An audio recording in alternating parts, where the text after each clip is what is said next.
Their voices are not heard. Their funerals are not seen.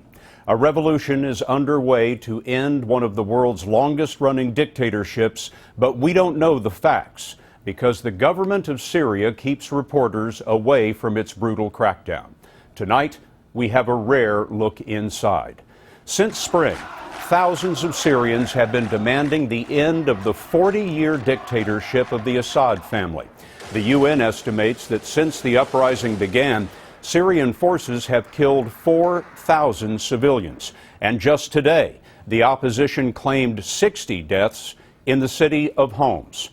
Tonight, CBS News correspondent Klarissa Ward, who traveled through Syria without government supervision, shows us what President Bashar al-Assad doesn't want the world to see. For months, this is what we've seen of the revolution in Syria. Cell phone video of demonstrations met with bullets from security forces. To meet the people holding those cell phones, we entered the country as tourists, carrying only a small camera. Razan Zaytouni is an opposition activist. She insists on using her real name. The regime already knows who she is. She is in hiding to avoid arrest. Are you scared? Who is not? But we have to continue. We decided to start our revolution. This is what we have been dreaming of long time ago. She took us to the Damascus suburb of Douma, to the funeral of a 16-year-old boy these people say was shot by security forces at a protest the day before.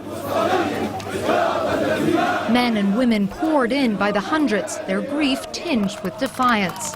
This is real Syria, okay? If you come, you will see real bodies. They are not stones. They are not toys. They are real bodies. They want international military support. And they say they will not give up their protest until President Assad's regime falls. A military helicopter circled overhead, but the chanting only grew stronger. We are peaceful and they are shooting us, they shouted. We want freedom. There's a special graveyard for protesters who have been gunned down in Douma. Here they're called shaheed, or martyrs. There are 60 graves. A man just handed me this photograph. It's of a family member of his who was killed. He was only 13 years old. The UN estimated in early November that at least 4,000 people have been killed. Activists tell us the number is much higher. But the violence has only fueled the protests, which are creeping closer to the heart of the capital. Just outside of Damascus and suburbs like this, people are out here every single night, and they're demanding an end to the regime. These protesters had rarely seen reporters from outside the country. They handed us notes. We don't shed tears for the martyrs, we shed tears for the cowards, one read. Later on, Razan introduced us to people who have paid a high price for demonstrating against the Assad regime. This 20-year-old was shot 3 times at this protest in July, captured on a cell phone. 5 months later, he is bedridden, but he says the minute he can walk, he will be back on the streets, marching for freedom. Nizam al-Shaitan. He says the regime is the devil. Certainly, it's a regime that shows no signs of lifting its crackdown on the opposition. What's your message to President Assad? Leave. Leave now, because you know that you will leave at the end, but with more victims and with more suffering of the people. So just leave and leave us to start our new future, our new country. You got enough of our blood.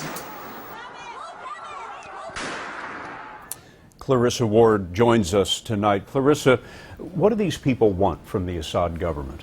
Well, I think in the short term, clearly, they want for Assad's regime to be overthrown. But more broadly speaking, this is really a battle for freedom. And I spoke to one young man, and he said something that really stuck with me.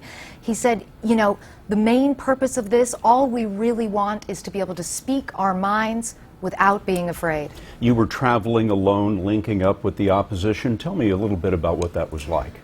It's incredibly challenging because all of the opposition activists who I was with are wanted by Assad's forces. And what you don't necessarily see in that report are that just outside the capital, there are checkpoints every other block. And if these activists get stopped at one of those checkpoints, it means certain arrest.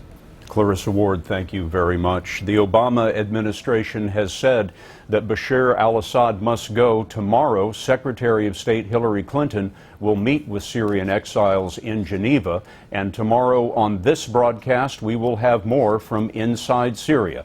Clarissa linked up with those who have taken up arms to fight the Assad regime, some of them defectors from the Syrian army itself.